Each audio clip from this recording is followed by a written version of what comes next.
So you can ground on these capacitors where there's a line. So any of these lines is ground. So we're going to take our red lead and put it on any of those. And then we're going to use the black lead and touch the test points.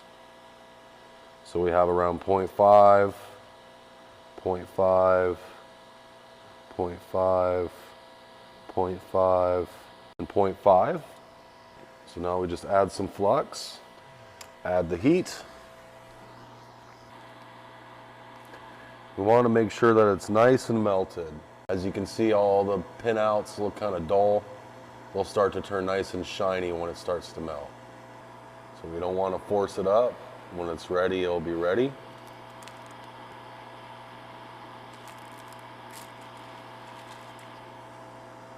So as you can see, they look nice and shiny now. And we just want to roll it up.